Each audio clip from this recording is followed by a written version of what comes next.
So welcome to Open Source episode 14. Now we've got a slightly different episode for you because the three of us have a piece of news that came out this week that all made us wonder. Mark, could you tell us a little bit about it? Yeah, I better demask. So a little bit.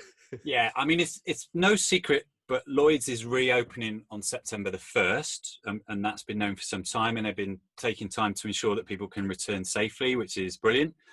It's more for me about some of the attitudes towards Lloyds reopening. So people talking about, oh, it's great, we're back to normal. I can put on my suit, I can go to EC3, I can be back in the market and doing business. That's it. We're back to normal. And quite frankly, anybody that wants to go back to normal is a concern, particularly when the insurance industry has got so much it can do in terms of being able to improve, being able to narrow the gap between the people that can't buy insurance, delivering better service, but delivering better financial results, greater efficiency. So for me, why would you want to harp back to normal? Brilliant. Rory?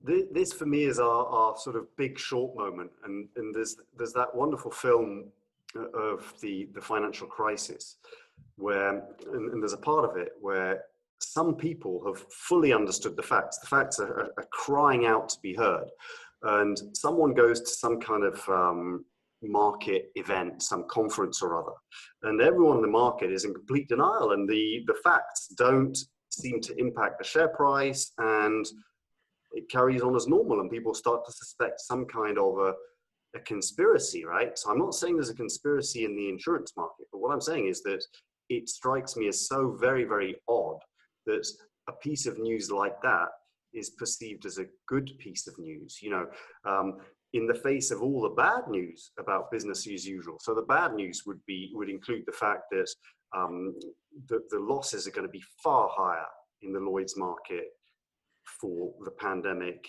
than they were in respect of 9/11, right?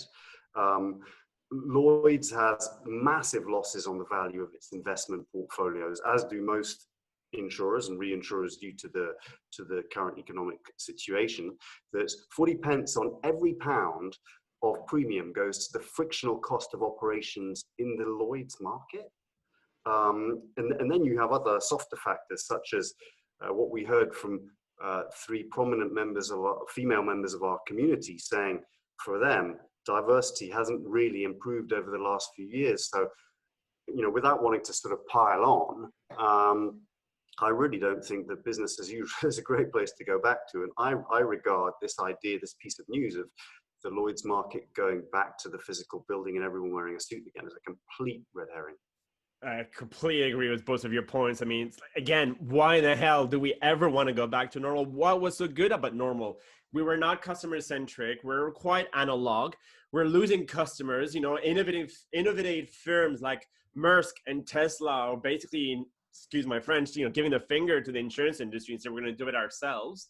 And again, look at where the money is going. Look at the stock market. Who are the winners? Facebook, Netflix, Amazon, Google, Tesla. That's where the future is going. Where is the insurance companies in there, except perhaps, for Lemonade? And also, what has it shown us? It's shown us, broken promises.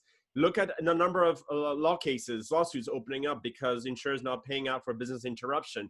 We're not acting as a customer-centric industry. We're not taking the time to understand our customers. But also from a human perspective, look how much closer we've become to our colleagues, to our customers, to our partners. We're zooming into each other's bedrooms, virtually, asking, how are you doing, and taking, a human approach to things, which we didn't do before.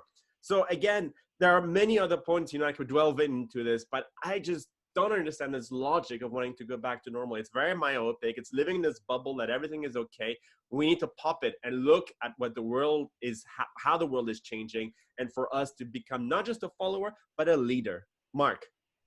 Yeah, and to be fair, we've all jumped into the negative side of this, and actually there have been some really positive things that have gone on. So a number of organizations continue to innovate. I mean, and some people really quickly. I mean, Trove jumped in early on with some last mile insurance for delivery drivers, Beazley's extended their event insurance to cover interruptions to digital transmissions. That's been great. We've seen the launch of Brit King. Lloyds itself has launched the innovation spike around creating a virtual office, something that can complement the physical office. And within every insurance company, we've seen an amazing move, and IT teams deserve a massive amount of credit, and HR teams as well, in terms of lots of organizations have gone from 2, 3, 4 offices to suddenly 800, 1,000 plus, as everybody started to be at home and working. And that's incredible. But what we've started to see is the tolerance for that has started to wane as people are getting fatigued, and their expectations are rising. They want more integrated and joined up solutions. We've also seen, though, a number of axioms have been completely destroyed. So the idea that you have to be in the market doing things face to face, or as somebody said to me this week, it should be mask to mask, Mark, but to transact business. And the fact that you need your staff in the office, you know, the presenteeism, I think those two things have been firmly killed at last. And also organizations have realized that they can do some innovation at speed when they really need to. So let's not slip back into the past. I think that's, for me, really key. And if I was to kind of summarize it, the insurance industry's customers are already digital, or they're racing to digital because they've got the same experience. So digital companies are feeling the pain a lot less. In fact, they're gaining, as you said, Wally. And we know that all their competitors are racing to catch up, and the insurance industry has to do that. Why? To protect and grow.